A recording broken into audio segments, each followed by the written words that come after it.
For my next video, I think I'll be covering finding an amount, reducing and increasing, and looking at some real life applications all in the one video. These skills and concepts really feed off each other and go well together. What I thought I might do for this is go through some of the textbook questions that I set for the students in class. And I guess I assume that they can do them unless they get my help otherwise. Textbook 1, page 149. Now, just basically it's a conversion question, but it's just not set up in a table. So it's saying to convert these amounts as a percentage. So if you look at question A, it says 20 out of 25 as a percentage. So it's really asking you to change or convert fractions into a percentage. So some students would see it straight away, but just in case, let's have a look at the fact that that can be multiplied by 4 to get to 100. So therefore that has to be multiplied by 4 as well. And then we can see that question A is 80%, because percent means per 100.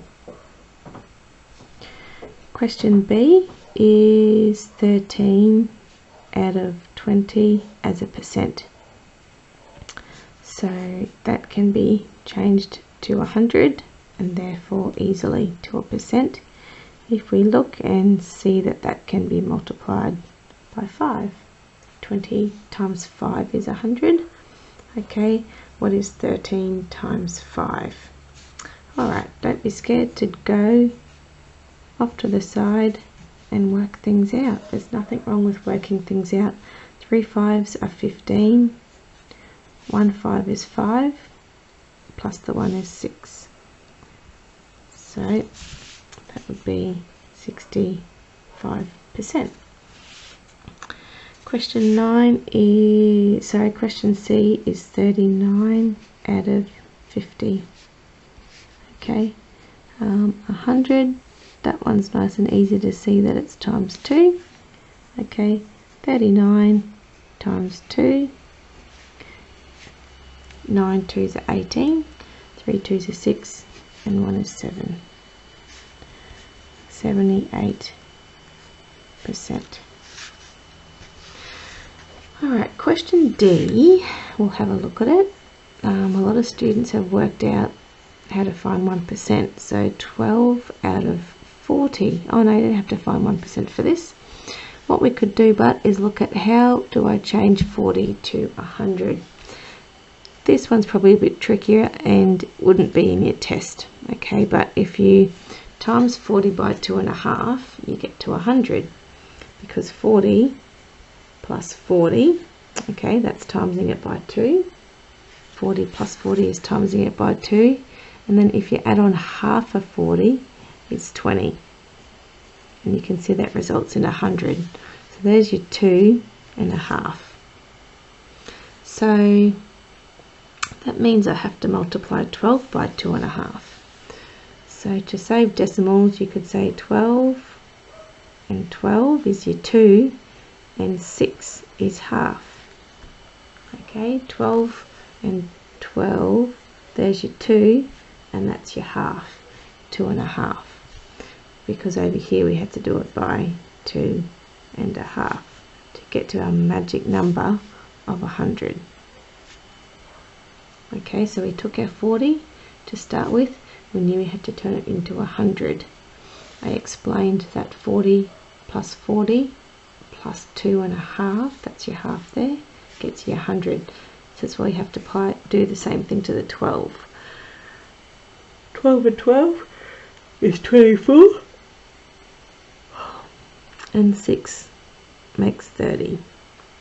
12 and 12 is 24. And 6 makes 30. So we can see it's 30 out of 100, or 30%. Okay. The other questions on that section, I think they're too tricky for what's expected in your test. so I think we'll leave those for now. Some of them require the unitary method and finding 1%, which we can work through in some other questions. And some of the denominators just keep going with things, how you get them to 100, and some of them are a bit too tricky for what's expected of you in your test. But if you wanted to give them a go, remember your answers are in the back of the textbook. Okay, these ones I selected out on the slide, the most appropriate questions, but this is your finding a percent. So back up here, that was really just converting. Okay, they were saying 20 out of 25, which really just looks like this. 13 out of 20, which looks like this. So they were basically saying convert these fractions into percentages. So that was really another conversions question that was just presented a little bit differently from the table. Down here, but we're actually moving into finding an amount of a percent. So 50% of 36. Okay, most students would look at 50% and realise or recognise it as a half. So half of 36 is 18. Okay. Hopefully you know your times tables or your numbers well enough to know that, but some of you might have to go 36 divided by 2. Okay, 2 into 3 goes once with 1 remaining, and then 2 into your 16 because your remainder. That's sorted out. 2 into 16. 8 2s are 16.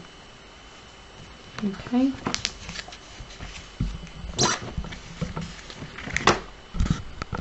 Okay, so some of you might have to do some short division to get to your answer.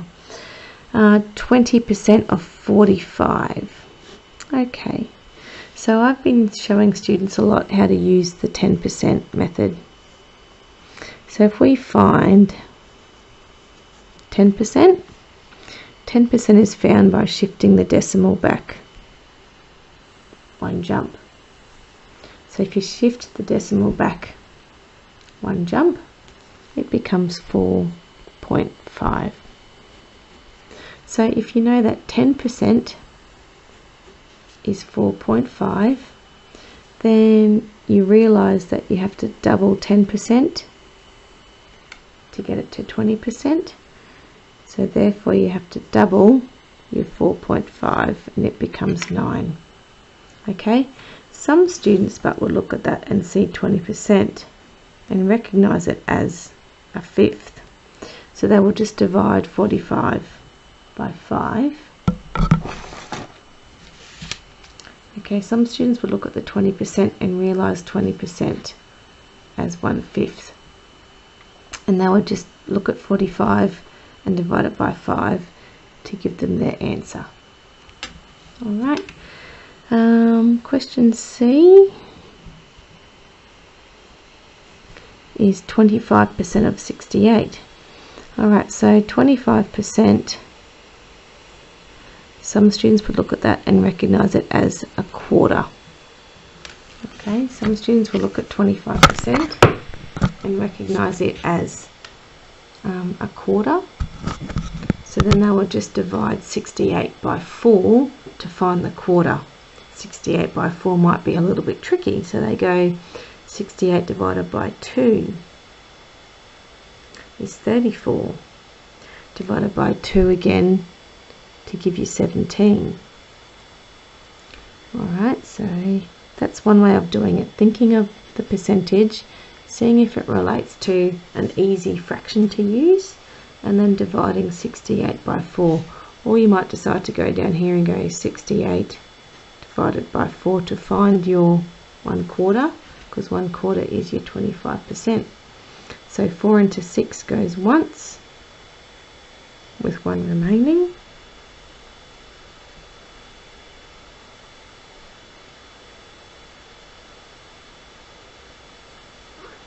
Four into 18.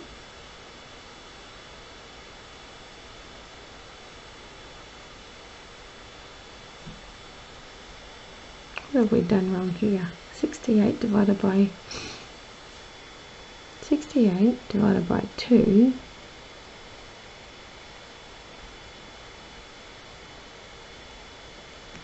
34.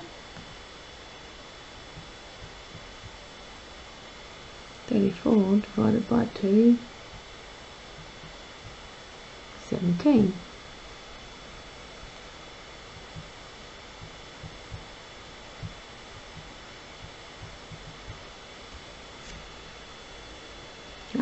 Mrs. Leo. 4, I'm just wondering why my 17 wasn't working out down here. 4 into 6 goes once, and there is 2 remaining, and 4 into 28 goes 7 times. There we go. So it's 25%. You could recognize that as a quarter and divide 68 by 4 to get your quarter, or your 25%, which is 17. Whereas some students would look at 25% out of 68. Okay, 25% of 68, and they would find 10%. Okay, so 10% is going to equal $6.80, because you jump it back 6.8. Sorry, not $6.80, 6.8. So therefore 20% would have to be double that. Okay, so if you say 6 and 6 is 12, you might have to go 6.8 plus 6.8. The other way seems a bit quicker, doesn't it? 8 and 8 is 16. 6 and 6 is 12, and 1 is up to 13.6. Okay, so if 10% is 6.8, then you have to double that to find 20%. Now we still have to find another 5%. So if I know 10% is 6.8, then I could do 5%. Okay, 5% is going to be half, isn't it? Because 10%, half of that is 5%. So you've got, that's going to be 3.4. Alright, so then you go, well, I've got 3.4 as my 5%. I have to add back on my 20% because I'm trying to get to 25%. Okay, so you have to add back on your 13.6, and you'll get 17 when you add those together. Okay, so for me, that's a really long way to do it. But that's for the students who can't recognize the really crucial things back on that 140-page textbook. That 25% is a quarter. So you just divide that by 4, much quicker, as you can see. Alright, might work on a piece of paper here to do another couple that we've circled, like 15% of 880. So that's this one here. Alright, so I would find 10% for this one, because the 15%, remember, isn't back on this table. So this table is good, but it doesn't solve all the problems. Finding 10% is what we've been working with. So find 10%, you jump it back, it's 88. Now in this case, you've just got to find another 5%. So if we know that 10% is 88, 5% has to be half of 88. Because if you add those together, that gives you 15%.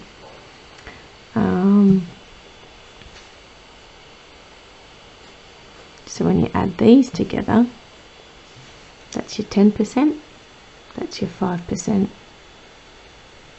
That's adding things together. So 15% of 880 is 132. So finding 10%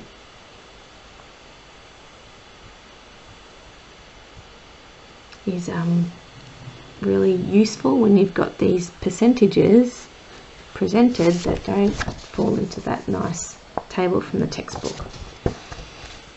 Alright, I might move down and just do one from here and one from here. Find 130% of 10.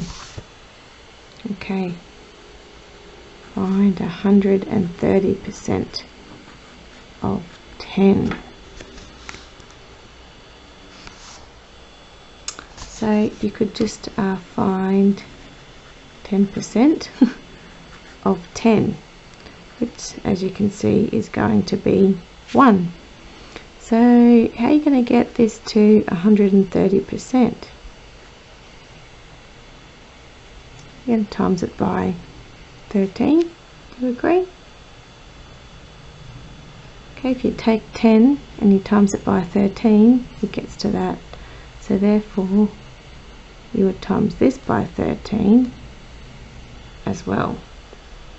So 130%. That's one of those really good examples of a shop. They might have gone to Brisbane to buy their item for $10 from the wholesale company. Then they have to bring it back to their shop and sell it for more than 100%. So they might come back and sell it for $13 and they bought it for $10, and it's called 130% markup.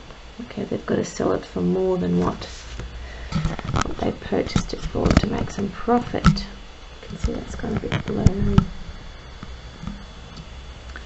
Alright, might just do one more from down here. I don't know, 320% of 60, does that look a bit scary? Find 320% of 60.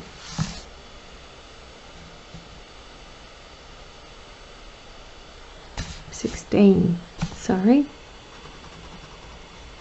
16, this one here.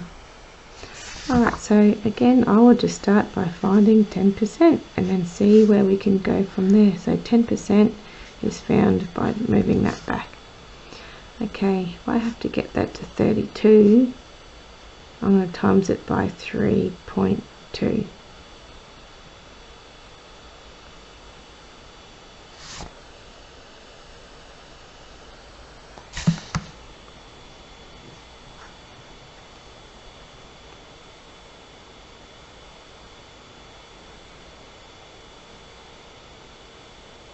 So, no, I'm not. I'm thinking there shouldn't be decimals in here. If I'm getting 10%, sorry, I have to get it to 320.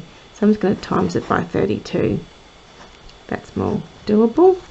Okay, just be lots of decimals otherwise. So you're starting with finding 10%. So 10% equals 1.6. Okay, because we jump our decimal back. Now we've got 10% and we have to go, well, I actually need to find 320%. So I need to go 10 times 32 gets me to my 320. Okay, 10% times 32 is my thinking step. Thinking, and it gets me to 320. Okay, so if I do that there, okay, we have to do that here by 32. So without a calculator, that's a bit of working. I think that's probably too much for your test, but we might go 32 times 16. 6 2s are 12.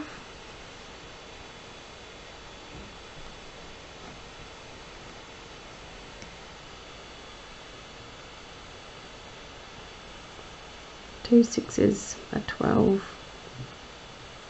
3 6s are 18 and 1 is 19. 2 1s are 2, 3 1s are 3.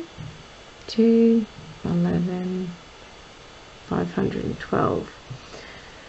So then what you get is you get these numbers of 512, but you've got to remember that this was actually 1.6.